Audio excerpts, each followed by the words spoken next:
Roblox is facing a whole bunch of different lawsuits, and I'm sure you know why. You've heard about it a lot by now. There's a lot of concerns regarding child safety on the platform, which is very concerning because it is pretty much the biggest game ever right now. It is crazy how big that game is, and it's very big for kids. I think like the majority of the platform definitely is people under 18. So it's not good at all, obviously, that there are a bunch of different concerns, and because of that, there have been a bunch of different lawsuits that have popped up against Roblox. Different states are suing them. Cities, groups, organizations. Yeah, there are a ton of different lawsuits, really just in America. And I think this is probably one of the first lawsuits that has actually been settled, and it's big. $12 million. Yeah, Roblox is going to pay $12 million to the state of Nevada in the settlement from one of these lawsuits. So I got this from gamesindustry.biz, and it uses a couple other sources. I've linked everything in the description if you want to read everything. But it says this is not only going to be $12 million to the state of Nevada, but it's also going to be additional protections for child safety that are going to be issued on the platform. So of the $12 million, it's going to be $10 million over the course of 3 years, and that's going to go to youth programs in Nevada. And $2.5 million is going to go to an online safety campaign and a law enforcement liaison. Yeah, so the whole youth program thing getting $10 million, that might seem kind of random, but this is actually kind of common in situations like this. This is basically a sort of penalty that's issued on Roblox, and the money is basically going to, the demographic that it is being alleged that they are harming, or that harm is just taking place on their platform. So yes, it would kind of make sense that this is going toward youth programs. Yeah, I'm even talking like the Boys and Girls Club, or like after school sports programs. It's very interesting that Roblox has to pay them, but yeah, it makes sense. Online safety campaign, that was another thing. So yeah, it's going to be like different ads and,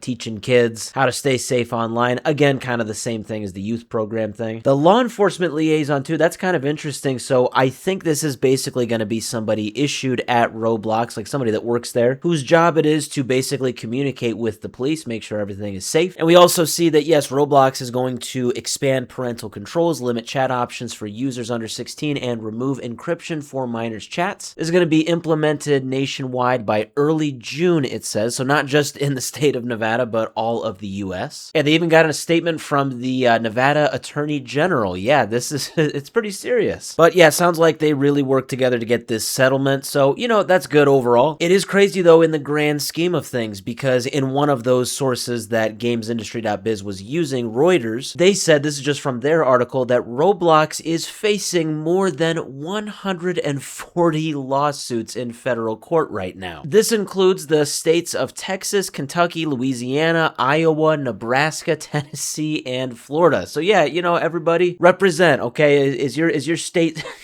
is your state suing Roblox? Yeah, so, by no means this whole thing with Roblox and the lawsuits, it's not done. There's more than 140 still floating out there, but this one with Nevada, it ended pretty big, I would say. $12 million and a whole bunch of different rules that change. I'd say that is pretty big. As for these other lawsuits, we'll wait and see what happens.